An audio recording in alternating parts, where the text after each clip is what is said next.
حضرت ابراہیم کیوں اپنے چھوٹے سے بچے کو لے کر ذبح کرنے چل پڑے؟ اسپیشلی جب ہم ان کی طبیعت کے بارے میں قرآن پاک میں پڑھتے ہیں کہ وہ انتہائی نرم دل، نیک خو، نیک پرور انسان تھے اور کسی کو تکلیف پہنچانے کا سوچ بھی نہیں سکتے تھے۔ اپنے ہی بیٹے کو اپنے ہی ہاتھوں سے ذبح کرنے کیوں چل پڑے؟ ایسی کیا حکمت ہوگی کہ ان کی ایسا ٹیسٹ اللہ تعالیٰ نے لینا چاہا، ایسی آزمائش ان پر کیوں آئی؟ جو ببلیکل سٹڈیز ہیں وہاں سے ہمیں جو ہم کڑی ملائیں تو ہمیں اس کا آنسر ملتا ہے۔ اللہ تعالیٰ نے ہمیں حکم دیا ہے کہ ہم غور و فکر اور تدبر سے کام لیں۔ تو جو ایک میں ریزن آپ کو بتانے والی ہوں، کم ہی ہم اس چیز پہ غور کرتے ہیں۔ ہمیں یہ پتہ ہے کہ یہ سنت ابراہیمی ہے اور اب ان کی جو یہ قربانی تھی اس کو حج کے شعار میں شامل کیا گیا ہے، لیکن وہ جو ٹائم پیریڈ تھا نا، جب یہاں پر جو جگہ تھی ار کے رہنے والے تھے،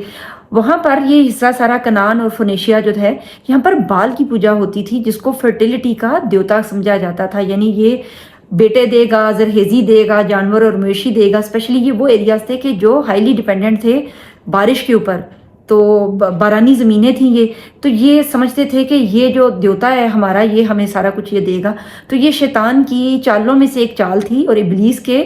جو چیلے ہیں ان میں سے ایک چیلا ہے بال، جس کی یہاں پر یہ پوجا کی جاتی تھی۔ اور یہ وہی بچھڑا ہے، بچھڑے کا جس کی پوجا کرتے رہے بنی اسرائیل، اور اس سے پہلے مصر میں بھی، اور یہ آئے حضرت موسیٰ جو تھے وہ تختیاں لینے گئے اور ان کی قوم ساری پیچھے بچھڑے کی پوجا کر رہی تھی، پھر وہ ناراض ہوئے اور حکم ہوا کہ جن لوگوں نے بچھڑے کی پوجا کی انہیں قتل کر دیا جائے، یہ واجب القتل ہے۔ کتنی سخت سزا تھی یہ۔ تو اب یہ سارا آپ دیکھیں گے کہ یہ ٹائم لائن ایک ہی چلی آ رہی ہے ساری کی ساری، جو بچھڑے کی پوجا کے اوپر ہے۔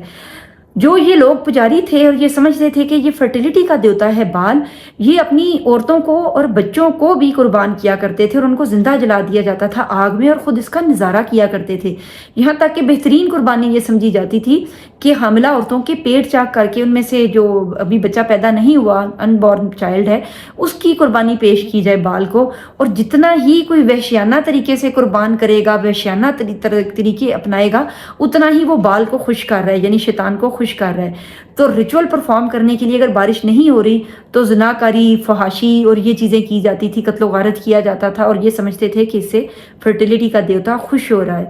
اللہ تعالیٰ نے یہ سمجھانے کے لیے انسانوں کو کہ دراصل پیدا کرنے والا اور موت دینے والی ذات صرف اللہ کی ہے، بارش برسانے والا ذات اللہ کی ہے۔ قرآن پاک میں کتنی کونی آیات ہیں کہ جس میں زمین و آسمان کی پیدائش، بارشوں کے برسنے کے بارے میں، پہاڑوں کی حیت کے بارے میں غور و فکر کرنے کی دعوت دی گئی ہے۔ تو ایسے ہی سب سے بڑی غور و فکر ہماری اپنی پیدائش ہے، انسان کی پیدائش۔ خود اپنی پیدائش پہ ہم غور کیوں نہیں کرتے، اور موت کے اوپر کہ ایک دن ہم نے ختم ہو جانا ہے۔ تو یہ جو سارا ریزن تھی، یہ بیک گراؤنڈ تھا حضرت ابراہیم کی اس قربانی کے بارے میں، کہ جب اللہ تعالیٰ نے حضرت ابراہیم کے تقویٰ کو آزمایا کہ ان کے دل میں کہ کتنا تقویٰ ہے اپنے اللہ کے لیے قربانی کرنے کا، اپنی بہترین چیز جو تحبون ہے نا، ہماری محبت ہے، جن چیزوں سے ہم محبت رکھتے ہیں ان کو ہم اللہ کی راہ میں قربان کر سکتے ہیں، تو اولاد سے زیادہ تو کوئی چیز نہیں ہے۔ لیکن دوسری طرف کیا ہو رہا تھا کہ بال کی محبت میں وہ لوگ جو اس ایریا کے تھے، وہ زرہیزی حاصل کرنے کے لیے اور فرٹیلیٹی اور فراوانی حاصل کرنے کے لیے اس کے لیے اپنے بچوں کو ذبح کیا کرتے تھے۔ تو اللہ نے حضرت اسماعیل کو پریزرو کر لیا، بچا لیا،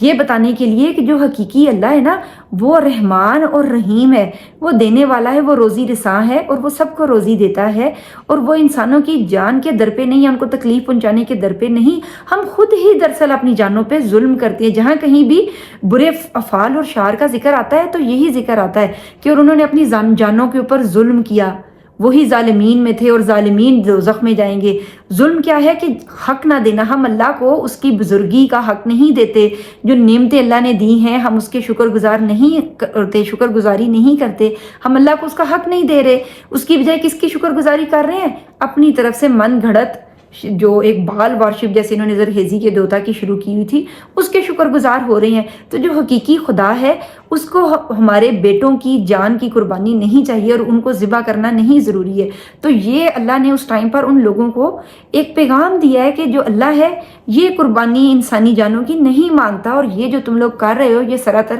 ایک شیطانی اور کبھی فعل ہے۔ تو اس طرح جو حضرت ابراہیم ہے، ان کی بزرگی اور ان کی پاکیزگی اور ان کی جو ایک روحانی ان کا تھا، جو اس کو اللہ تعالیٰ نے خلیل اللہ کا لقب دیا، ان کو نبیوں کا امام بنایا، تو ان کو مختلف کلمات سے اللہ تعالیٰ نے ان کی آزمائش کی جیسے سورہ بقرہ کے اندر آتا ہے کہ ان کی آزمائش کی اور جب وہ آزمائش میں پورا اترے تو ان کو امام بنا دیا گیا. تو یہ ان کی پیوریفیکیشن آف ہارٹ تھی کہ ان کی روح کتنی پاکیزہ تھی اور اپنے اللہ کے وہ کتنے قریب تھے. انہیں پتہ تھا کہ اس کے اندر کوئی نہ کوئی حکمت ایسی موجود ہے کہ جو اللہ جانتا ہے اور ہم نہیں جانتے ہیں. تو یہ دراصل اس ٹائم پیریڈ میں جو وہاں پر رہنے والے لوگ تھے اور اپنے بچوں کو ذبح کیا کرتے تھے شیطان کے لیے، ان کو یہ سبق سکھانا تھا کہ اپنے بچوں کو مت ذبح کرو، کیونکہ جو خالق حقیقی ہے، جو کائنات کا پیدا کرنے والا ہے، جو زندگی اور موت دینے والا اللہ ہے، وہ انسانی جانوں کی قربانی نہیں مانگتا. حضرت ابراہیم نمرود کے دربار میں گئے تو اس نے کہا کہ اللہ تمہارا رب کون سا ہے؟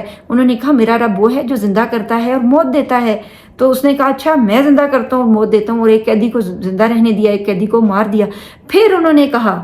اگلا آرگیومنٹ لے کر آئے کہ میرا رب وہ ہے جو مشرق سے سورج کو لاتا ہے، اور اگر تم معبود مانتے ہو اپنے آپ کو تو تم مغرب سے لے آؤ، یا جس کو تم اللہ مانتے ہو وہ مغرب سے لے آیا. ایسا تو نہیں ہو سکتا تھا. تو یہ وہ جو چیز تھی پروف کرنے کے لیے کہ اللہ وہ ہے جو چھری کے نیچے سے انسان کو نکال کے اس کے نیچے بچھڑا رکھ سکتا ہے، وہ اصل رب ہے، وہ نہیں شیطان کے جو آپ کے ان بورن چلڈرن کی قربانی مانگتا ہے. تو یہ اصل جو کہانی تھی ڈیپ انسائڈ وہ یہ تھی. کیونکہ بنی اسرائیل کے بارے میں اتنا زیادہ تذکرہ ہے تو بہت اب ان کی سٹوریز پڑھیں گے تو آپ کو ریلیٹیبلٹی میں بہت آپ کو مدد ملے گی کہ کیسے یہ جو معاملہ جو تھیں سٹوریز ہیں اور ان کی تہذیب اور ان کا کلچر اور ان کی ریچولز جو اس ٹائم پر وہ کیا کرتے تھے وہ کیسے انٹر لنکڈ ہیں، اور کیسے اللہ ان کو سبق سکھانے کے لیے حکمت پر مبنی آنسرز ہیں جو ہمیں اب قرآن پاک میں دیے گئے ہیں.